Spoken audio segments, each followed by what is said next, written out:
The Absurdity of Modern Race Relations by Ada Akpala.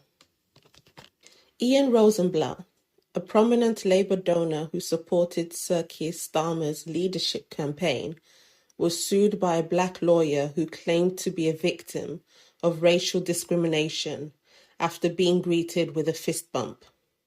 Noel Deans, of Afro-Caribbean descent and a former employment law partner at RBG Holdings, alleged that Rosenblatt racially harassed him by greeting him with a fist bump on his first day of work, rather than with a professional handshake. He also claimed that Mr. Rosenblatt spoke at greater length with white colleagues, which he wasn't happy about.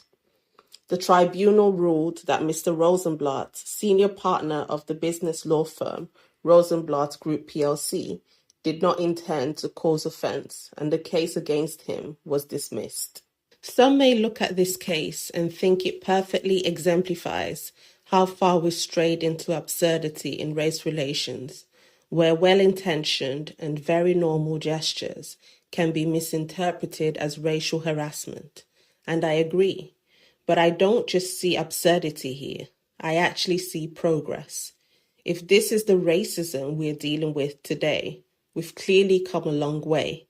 And perhaps it's time for DEI consultants and race activists to start looking for new careers. We are living in a time where the demand for racism far exceeds the supply.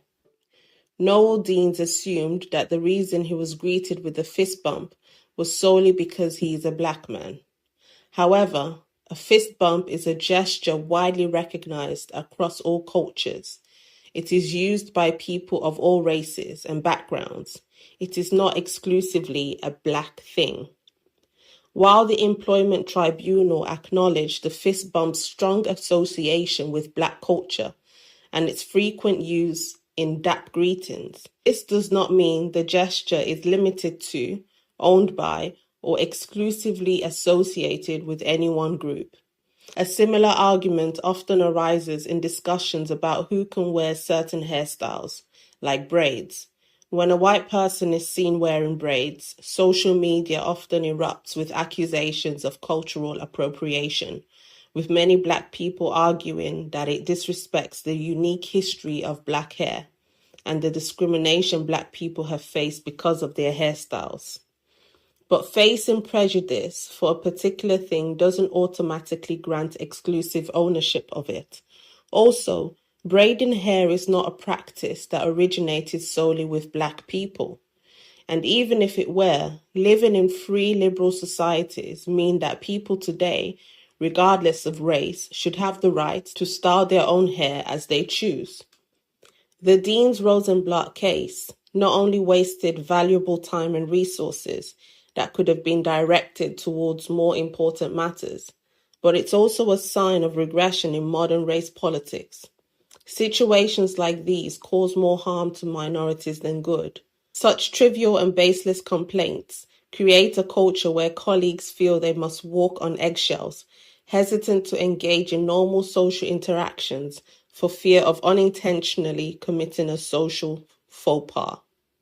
It is contradictory for minorities to claim they are constantly being othered by white society, while simultaneously creating new ways to allege harassment. Is it really surprising that such actions lead to more isolation and exclusion? No one wants to be around people who make them second-guess and overanalyze every word and action. The hypersensitivity and over-eagerness to find and see racism where none exists only results in minorities being treated, approached, and handled differently, an outcome that seems to contradict the very goals of inclusion. The battle for equality used to revolve around economic and professional opportunities, but in our contemporary society, that's not enough. As Francis Fukuyama points out in his book, we've entered an era of identity politics where people have become obsessed with recognition and validation.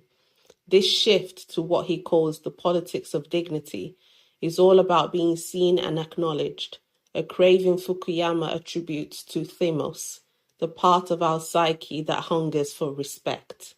Noel Deans, by virtue of his position, likely out-earns a vast majority of the UK population and is likely economically better off than most, regardless of race. And yet somehow this becomes overshadowed because he was unhappy that someone didn't speak to him as much as they spoke to other people. If this mentality seems juvenile, it's because it is. This is not to say that he is necessarily wrong for being offended. He isn't. Offense is subjective, and everyone is entitled to their own reactions. But by escalating this into a legal battle, he chose to go beyond mere offense and weaponize his identity, possibly for monetary gain. This is the greatest flaw in identity politics and the establishment of protected groups and characteristics. People exploit those same identities to manipulate others and situations.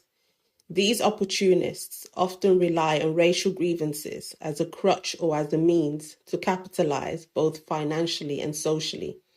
And since victimhood remains a strong source of social currency, it's unlikely we'll see less of these behaviors anytime soon.